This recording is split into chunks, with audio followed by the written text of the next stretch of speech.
when you look at it, I think there's two parts. There's the intangible and the tangible. And the intangible is the mindset, let's say. It's the attitude.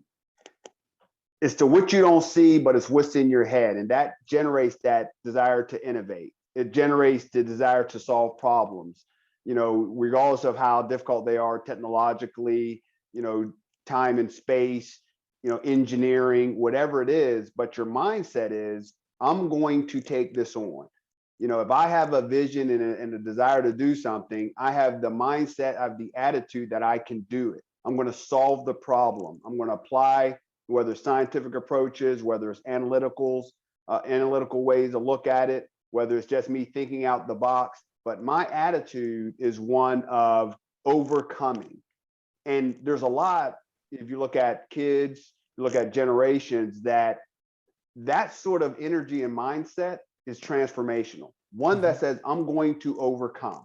I'm going to learn, do more so I can overcome. That is what you want every child to have. We always talk about resiliency. You want to talk about circumstances, situations that could overwhelm someone or put them in a negative light. If you have a cohort that has an attitude of overcoming, of problem solving, then you all of a sudden switch the approach. Instead of all obviously being defensive and reactive, now they're offensive and they're attacking and they're resolving and they're functioning with that level of confidence and belief that needs to be reinforced by schools, by parents. So that's one part. That's the intangible piece. The tangible piece goes into actually exposing them to what is in the realm. What does this look like? Because, I always you can talk abstract and philosophical, and you can sort of imagine it, but at a certain point you can't. And when you're younger and you maybe see something or maybe heard something, it doesn't necessarily get you to the same point of actually bringing something into the school, showing them, open up the hood or behind the, what's on the front end, how does this work? And then have people that say, look, I was just like you.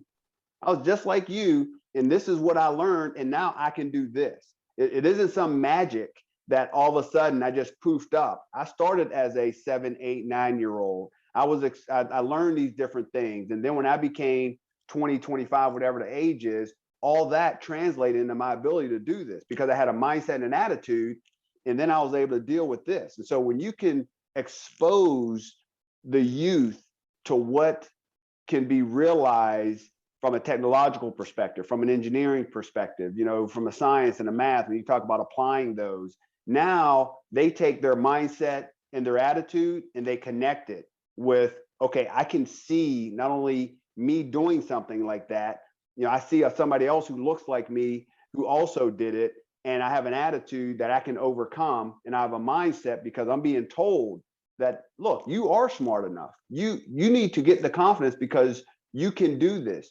You put in the work, you can realize the success.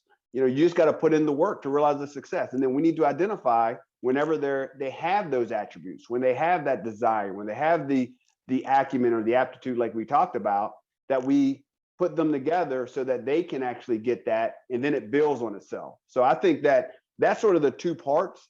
How do we get the schools and the parents to invest in that? Keith, I think that's what you're trying to do. There's a primer. Everything that goes out there, something has to spark it.